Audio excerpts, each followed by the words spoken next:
Welcome to my channel mathematics classes. आज हम class 10th का chapter number 1 real number start करेंगे। इससे पहले वाली जो वीडियो है उसमें हमने रियल नंबर्स के बारे में पढ़ लिया था, जो नंबर सिस्टम था 9th क्लास का जो चैप्टर था। तो रियल नंबर्स में एक बार फिर से रिवाइज करा देती हूँ कि रियल नंबर्स क्या होते हैं। रेशनल प्लस इरेशनल, ये होते हैं हमारे कौन से नंबर, रियल नंबर्स। अब इसमें जो हमें पढ़ना है मेन टॉपिक वो क्या है, वो है हमारा यूक्लिड डिवीजन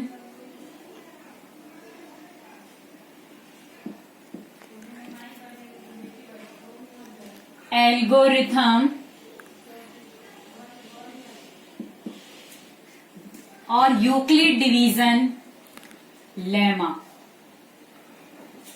अब एल्गोरिथम क्या होता है? एल्गोरिथम कोई भी प्रॉब्लम है उसको सॉल्व करने के लिए अगर हमें प्रॉपरली स्टेप्स दिए हुए हैं, ठीक है, प्रॉपरली स्टेप्स दिए हुए हैं तो उसे हम क्या कहते हैं, एल्गोरिथम। फॉर एग्जाम्पल मैं लेती हूँ, फॉर एग्जाम्पल हमें एक नॉर्मल एग्जाम्पल है कि चाय बनानी है हमें।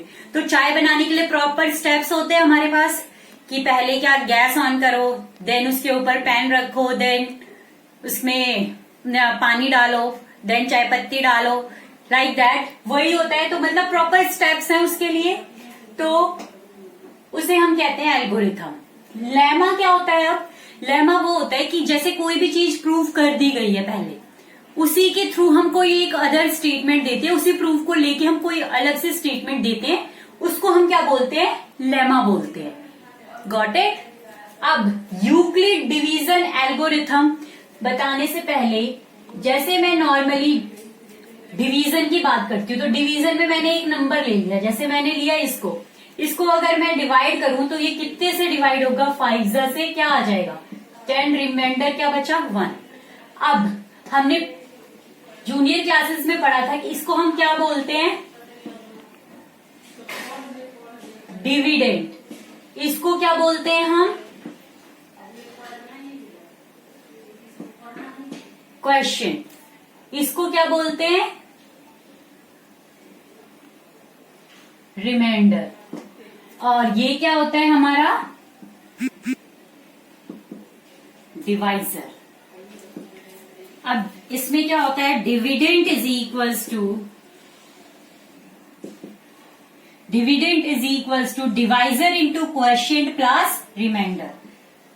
Divisor into quotient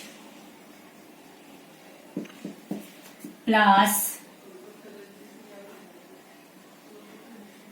reminder. अब ये है dividend is equals to divisor into quotient plus remainder.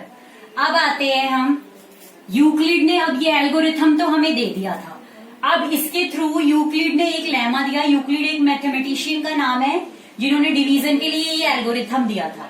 अब उन्होंने इसी का एक लेमा दिया, division lemma. The statement of Euclid division lemma is given positive integer a and b, there exist unique integer q and r satisfying a is equals to B Q plus r. Now a and b are the integers. Now q and r क्या करेगा, satisfy करेगा, वो भी एक तरह integer ही है, लेकिन क्या है, 0 इज स्मॉलर देन और इक्वल्स टू आर होना चाहिए। मीन्स आर जो है 0 या तो वो 0 के इक्वल होना चाहिए, या 0 से, मीन्स ये वाला जो स्टेटमेंट इससे क्या होना चाहिए, आर हमेशा बड़ा होना चाहिए, और आर छोटा किससे होना चाहिए, बी से, दैट मीन्स इससे। Got it? Now come to the exercise. Exercise 1.1, this is the question number 1। Now see the first part. In first part the solution is, now 2 numbers are there, 2 number है यहाँ पे हमारे पास। अब इनमें से बड़ा कौन सा है, 225 बड़ा है किससे, 135 से।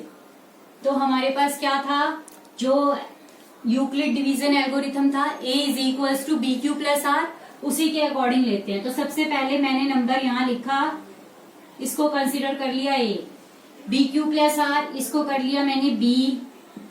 तो ये क्या है हमारा, डिवाइजर है। अब किससे अगर मैं इसको मल्टीप्लाई करूं, किससे, जब डिवाइड कर किससे मल्टीप्लाई करूं, मैंने 1 से मल्टीप्लाई किया, प्लस क्या बचेगा रिमाइंडर 90। ठीक है, अब ऐसे ही आते हैं, इस वाले को लेंगे यहाँ पे 135 हो गया 135। अब इसको 90 से डिवाइड करो, मीन्स ये वाला लेंगे अब यहाँ पे, ये लिया हमने यहाँ पे और ये लेंगे हम यहाँ पे। अब इसको 90 से करेंगे तो कितने जा से जाएगा ये, अगर मैं करूं 92 जा तो 180 बड़ा हो जाएगा, देन अगेन 91 जा प्लस क्या बचेगा रिमाइंडर 45। नेक्स्ट स्टेप में अगेन ये 90 आ जाएगा यहाँ पे, ये वाला रिमाइंडर कहाँ आ जाएगा यहाँ पे 45। अब 45 को किससे करूं, इसको 90 को किससे डिवाइड करूं, 90 को 45 से डिवाइड करूंगी तो क्या 2 मिलेगा, रिमाइंडर यहाँ पे क्या बच रहा है 0, तो प्लस 0। तो यहाँ पे जो ये नंबर है जहां पे रिमाइंडर 0 आ जाए ये क्या कहलाता है हमारा HCF। So HCF is equals to 45 here। Similarly इसको भी ऐसे ही करेंगे, पहले देखेंगे विच वन इज ग्रेटर, ये ग्रेटर है, अब ये ग्रेटर है तो इस नंबर को कहां लिखेंगे, ये लिखा।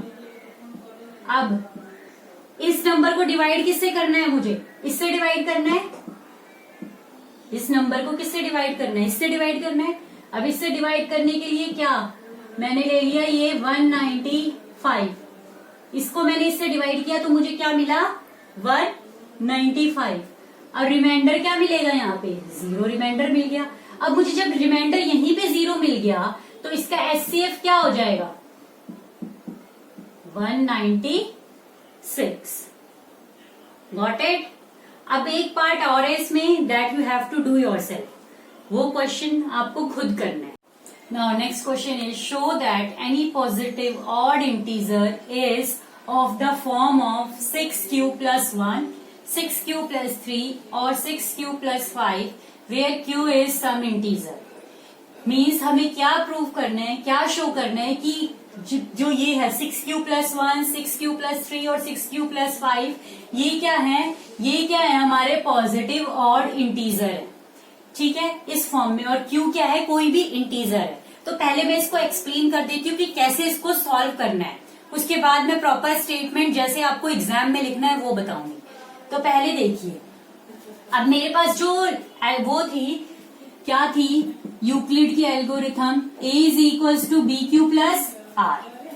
इसमें क्या था, ये हमारे पास दोनों इंटीजर्स ही थे, वैसे तो ये सब इंटीजर्स ही आएंगे, लेकिन अब यहाँ पे अगर मैं बात करूं a की तो a को मैं a ही रहने देती हूँ, b क्यू मीन्स अगर मैं b को कंसिडर कर लू 6 और r एज इट इज रहने दू। ठीक है, अब देखो r क्या है रिमाइंडर, तो रिमाइंडर मैंने क्या बोला था कि हमेशा क्या होगा, यहाँ पे रिमाइंडर की वैल्यू क्या होगी, हमेशा इससे छोटी होगी।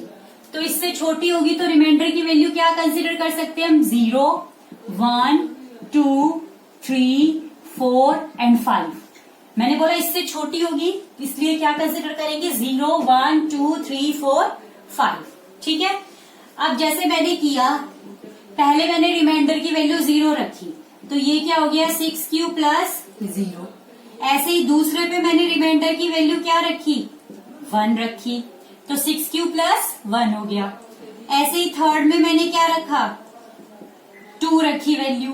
ऐसे ही फोर्थ के लिए क्या रखी 3 रखी, नेक्स्ट के लिए 4, नेक्स्ट के लिए 5, यहीं तक रखना था। अब देखो इसको क्या लिख सकते हैं हम, 6q है ये मेरे पास तो इसको क्या लिख सकती हूँ मैं, ट्वाइस ऑफ ब्रैकेट में 3q लिख सकती हूँ। इसको नहीं लिख सकती हूँ तो इसको एज इट इज लिख लेती हूँ। इसको क्या लिख सकती हूँ, इसमें से कॉमन क्या आ सकता है 2 कॉमन आ गया तो 3q प्लस 1। इसको नहीं लिख सकती हूँ तो एज इट इज लिख दो। इसको क्या कॉमन आ जाएगा 2, 3q प्लस 2। इसको नहीं लिख सकती हूँ, इसमें से कुछ भी कॉमन नहीं है तो ये मैंने एज इट इज लिख दिया। ठीक है, अब देखो अब ये 2 से मल्टीप्लाई हो रहा है तो 2 से मल्टीप्लाई हो रहा है, तो ये क्या हो गया हमारा इवन। ठीक है, या ये नहीं हो रहा है मल्टीप्लाई, तो ये हमारा क्या रहेगा ऑड। ऐसे ही नेक्स्ट वाला 2 से मल्टीप्लाई हो रहा है पूरा, तो क्या हो जाएगा इवन। इससे नेक्स्ट क्या है हमारा, नहीं हो रहा है, कुछ भी कॉमन नहीं आ रहा है, तो ये क्या है ऑड। इससे नेक्स्ट क्या है हमारा इवन। फिर नेक्स्ट क्या है हमारा ऑड। ठीक है, ये तो मैंने तुम्हें बताया कि हाँ ये ऐसे सॉल्व हुआ। तो अब हमें क्या प्रूव करना था, show that any positive odd integer is of the form 6q + 1, 6q + 3, 6q + 5। तो ऑड वाले ये आ गए हमारे इस फॉर्म में, तो ये हमारा प्रूफ हो चुका है। लेकिन अब एग्जाम में हमें प्रॉपर स्टेटमेंट के साथ लिखना होगा। मैंने जैसे अभी इसका एक्सप्लेनेशन बताया कि ऐसे है। अब इसके बाद क्या है कि इसको जब हम प्रॉपर स्टेटमेंट में लिखेंगे तो ऐसे लिख देंगे, let us take a as a positive integer and b is equals to 6. Now according to Euclid division algorithm, a is equals to bq plus r होता है, then put here value what you got, a is equals to 6q plus r, और यहाँ पे r की value क्या होनी चाहिए, less than होनी चाहिए 6 से, और 0 के इक्वल होनी चाहिए, और 0 से बड़ी होनी चाहिए। बाकी मैं ऑलरेडी एक्सप्लेन कर चुकी हूँ। So this one is in the form of this. आप नोट डाउन करना चाहें कर सकते हैं। Is an army contingent of 616 member is to march behind an army band, मतलब इतने मेंबर्स हैं जिनको आर्मी बैंड के पीछे मतलब मार्च करना है उनको। ठीक है, 32 मेंबर्स इन अ परेड, एक आर्मी बैंड है उसमें मतलब 32 मेंबर्स हैं परेड में। If 2 groups are to be marched in a same number of columns, अब 2 ग्रुप है इसके और इसके। ठीक है, मतलब इसके और इसके 2 ग्रुप नहीं है, मतलब 2 ग्रुप ऐसे बनाने हैं जिनमें जो नंबर ऑफ कॉलम्स हो वो कितनी बनेंगी ये बताना पड़ेगा हमें। ठीक है, मार्च करते टाइम जो नंबर ऑफ कॉलम्स है, मैक्सिमम नंबर मतलब सबसे ज्यादा मैक्सिमम नंबर ऑफ कॉलम्स कितनी बन सकती है। तो मैक्सिमम जब निकालना है तो क्या निकालना होगा हमें, एचसीएफ निकालना होगा। एचसीएफ किसका निकालना होगा, 616 एंड 32 का। अब मुझे इन दोनों का एचसीएफ निकालना है। इन दोनों का एचसीएफ निकालने के लिए पहले हमें देखना पड़ेगा कि इनमें से बड़ा कौन सा है। तो 616 बड़ा है, ये 32 है। अब 32 को मैं 616 से डिवाइड करूंगी तो क्या मिलेगा मुझे 19, प्लस रिमाइंडर क्या मिलेगा मुझे 8। अब इसके बाद मैंने क्या बोला था, कौन सा नंबर लिखना पड़ेगा हमें यहाँ पे, हमें यहाँ पे लिखना पड़ेगा 32, रिमाइंडर आएगा यहाँ पे। तो अब देखो 8 को इससे डिवाइड करूंगी तो क्या आएगा 4, रिमाइंडर क्या बचेगा 0। ठीक है, तो जब रिमाइंडर यहाँ 0 आ गया तो मीन्स हम क्या लिख सकते हैं, maximum number of columns is equals to 8 in which they can march.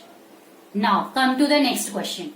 Division lemma to show that square of any positive integer is either of form 3m or 3m plus 1 for some integer m. मतलब हमें ये proof करना है कि अगर मैं square करूं किसी भी पॉजिटिव इंटीजर का तो वो या तो इस फॉर्म में आएगा या फिर इस फॉर्म में आएगा। अब जैसे मैंने ले लिया यूक्लिड डिवीजन के अकॉर्डिंग क्या होता है, a is equals to B Q plus R, तो मैंने ले लिया a is equals to 3q plus R, और q क्या होगा हमेशा ग्रेटर और इक्वल टू 0 होगा। ठीक है, अब मैंने ये ले लिया, लेकिन अब यहाँ पे जो r की वैल्यू आएगी, r की वैल्यू क्या होगी, r की वैल्यू या तो 0 होगी या फिर 3 से कम होगी। तो 0, 1, 2, ठीक है, यही 3 हो सकती है वैल्यू r की। तो r की वैल्यू ये हो सकती है, तो अगर मैं इसमें पुट करूं तो a इज इक्वल्स टू क्या है मेरे पास 3q प्लस r है, 3q प्लस r है ना, a इज इक्वल्स टू, तो अगर मैं यहाँ पुट करूं पहले r की वैल्यू 0 तो ये आ गया। ठीक है, ऐसे ही दूसरा वाला है, इसमें अगर मैं पुट करूं r की वैल्यू तो क्या आएगी 1, इसमें अगर मैं पुट करूं r की वैल्यू तो क्या आएगी 2। अब उसने क्या बोला है यहाँ पे, अब उसने बोला है यहाँ पे हमें इसका स्क्वायर करने के लिए, इनका क्या करने के लिए, स्क्वायर करने के लिए। तो इनका स्क्वायर अगर मैं करूं तो ये क्या हो जाएगा, ए स्क्वायर 3q होल स्क्वायर, यही होगा, यही होगा ना, जिसको मैं क्या लिख सकती हूँ अब 3 3 9 होगा, तो इसको मैं ऐसे लिख सकती हूँ 3q स्क्वायर, इसको भी इस फॉर्म में लिख सकती हूँ। सिमिलरली अब मैं इसका स्क्वायर करूं तो a square is equals to 3q plus 1 का होल स्क्वायर। अब इसका होल स्क्वायर कितना आ जाएगा, 9q square plus 6q plus 1। ठीक है, अब इसमें देखो, इसमें अगर मैं देखूं तो इसमें से मुझे यहाँ पे क्या कॉमन मिल रहा है, 3 कॉमन मिल रहा है। ठीक है, ब्रैकेट में क्या लिख सकती हूँ मैं, 3 कॉमन मिल रहा है मेरे को, तो यहां से क्या लिख सकती हूँ 3, आगे क्या लिख सकती हूँ q square plus 2q plus 1 लिख सकती हूँ ऐसे में। ऐसे ही थर्ड वाले का अगर मैं स्क्वायर करूं तो 3q प्लस 2 का होल स्क्वायर है, तो सेम अब यहाँ पे क्या बन जाएगा, 9q square plus 3 2 6 2 12q plus 4। अब मुझे इसको भी इस फॉर्म में लेके आना है, तो इसको इस फॉर्म में लेके आने के लिए मैं क्या कर सकती हूँ, पहले तो इनमें से मैंने कॉमन ले लिया, लेकिन अब एक चीज देखो, यहाँ 4 है, लेकिन मुझे क्या यहाँ 4 नहीं आना चाहिए, मुझे लास्ट में 1 चाहिए, तो मैं इसको इस फॉर्म में लिख सकती हूँ प्लस 3 प्लस 1 लिख सकती हूँ इसको मैं, 4 को मैं 3 प्लस 1 लिख सकती हूँ यहाँ पे। तो ये क्या बन गया मेरा, 9q square plus 12q plus 3, इसको मैंने ब्रैकेट में लिखा प्लस 1। ठीक है, अब यहां से मुझे कॉमन क्या मिल रहा है, 3, तो ये क्या बन गया यहाँ पे मेरे पास, 3q square plus 4q plus 1 plus 1। ठीक है, अब मुझे फॉर्म किस फॉर्म में लाना था, इसको इस फॉर्म में या तो इस फॉर्म में। तो अब ये 3q है, तो इसको मैं क्या लिख सकती हूँ, 3m लिख सकती हूँ। इसको क्या लिख सकती हूँ मैं, 3m प्लस 1, ये मैंने इंटीजर माना है कोई, ये मैंने माना है कोई। ऐसे ही मैं इसको क्या लिख सकती हूँ, 3m प्लस 1 लिख सकती हूँ। क्यों लिख सकती हूँ, क्योंकि q क्या है मेरे पास, q की वैल्यू क्या है, या तो q बड़ा होगा या इक्वल होगा 0 के। तो अगर मैं कुछ भी वैल्यू यहाँ पुट कर लूंगी, कुछ भी वैल्यू, तो कोई ना कोई मेरे को क्या मिलेगा, इंटीजर ही मिलेगा। That's why we can write this one in this form and this form. तो मेरे पास क्या फॉर्म आई है, या तो ये फॉर्म आई है या ये फॉर्म आई है। तो मैं क्या लिख सकती हूँ कि स्क्वायर इस फॉर्म में और इस फॉर्म में हो सकता है। ठीक है, अब एग्जाम में कैसे लिखेंगे ये बताती हूँ मैं। अभी बताया इसका एक्सप्लेनेशन। अब इस क्वेश्चन को अगर एग्जाम में लिखना है तो हमें इस फॉर्म में लिखना पड़ेगा। ठीक है, नोट डाउन करना चाहे तो नोट डाउन कर लीजिए। अब नेक्स्ट क्वेश्चन है, नेक्स्ट क्वेश्चन में क्या है, नेक्स्ट क्वेश्चन में स्क्वायर की जगह ना क्यूब है बस, तो आप खुद ट्राई कर सकते हैं। नेक्स्ट क्वेश्चन, उसमें मैं बता देती हूँ क्या करना है। उसमें जहां मैंने स्क्वायर किया हुआ है वहां पे क्या करना पड़ेगा, क्यूब करना पड़ेगा। क्यूब करके और बाकी सेम स्टेप फॉलो करने हैं। ठीक है, तो आप नेक्स्ट क्वेश्चन खुद ट्राई कीजिए।